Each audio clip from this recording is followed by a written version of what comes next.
আসসালামু আলাইকুম। দেশ বিদেশের ভাই বোনেরা সবাই কেমন আছেন? আশা করি সবাই ভালো আছেন।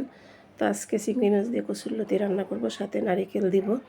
কচুরলতিগুলো ভালোভাবে পরিষ্কার করে কেটে তারপরে ধুয়ে নিয়েছি। এখন আমি চুলায় একটি কড়াই বসাই দিব। চুলায় কড়াই বসাই দেওয়ার পরে এরপরে চুলাটি আমি অন করে দিলাম বন্ধুরা। তারপরে পরিমাণ মতো পেঁয়াজ, এরপরে পরিমাণ মতো সয়াবিন তেল দিয়ে ভালোভাবে পেঁয়াজটাকে ভেজে যখন নরম হয়ে আসবে তার ভিতরে আমি মাছ আর এই নারিকেল ব্লেন্ড করা দিয়ে দিব। তো দেখুন, এই যে নারিকেল আর চিংড়ি মাছ এভাবে আমি একাত্রে ব্লেন্ড করে রেখেছি। এরকমের চিংড়ি মাছগুলো যদি ছোট হয় তো ব্লেন্ডার করে দিয়ে দিলাম, পাটায় বাটা যায়। তো আমি একদম সংক্ষেপে কাজ করেছি, ব্লেন্ডার করে নিয়েছি একাত্রে, সবগুলো আমি দিয়ে দিলাম। এবং যেহেতু নারিকেল আছে এটা ভালোভাবে ভেজে নিতে হবে। ভেজে নেওয়ার পরে আমি এই যে বাটি দিয়ে একটু পানি দিয়ে দিলাম। এরপরে এখন আমি হলুদ মরিচ সব কিছু দিয়ে ভালোভাবে কষাবো।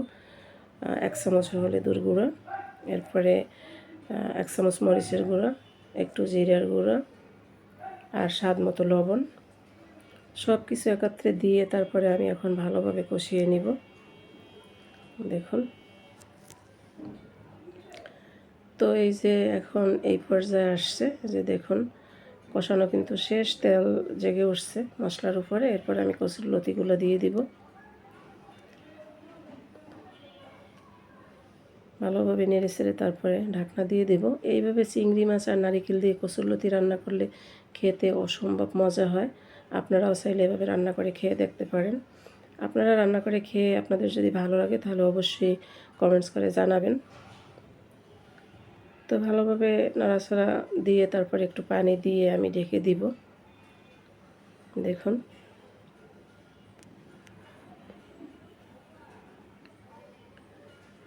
তো প্রায় কচুরলতি রান্না করলে আমি নারিকেল দিই। নারিকেল দিয়ে কচুরলতি রান্না করলে অনেক মজা হয়। এরপরে এই যে একটু নাড়াচাড়া দিয়ে আবার ঢেকে দিলাম। আর এখন আমি এর ভিতরে একটু গরম পানি দিয়ে দিব। 2 মিনিট ঢাকনা দিয়ে রাখার পরে ঢাকনা উঠিয়ে নাড়াচাড়া দিয়ে তারপরে আমি যাতে গলা না চুলকায় সেই জন্য লেবুর রস দিয়ে দিব। দেখুন, একটা লেবুর অর্ধেক আমি এভাবে চিপিয়ে তারপরে রসটা দিয়ে দিলাম। গলা চুলকাবার কোনো সম্ভাবনা থাকবে না লেবুর রস দিলে। আর দিয়ে দিলাম গরম পানি পরিমাণ মতো, বেশি দিতে হবে না, অল্প একটু দিলেই হবে, সেদ্ধ হয়ে আসছে। এরপরে চুলার আঁচটা একটু কমিয়ে আমি ঢাকনা দিয়ে 5 মিনিট রেখে দিব। দেখুন,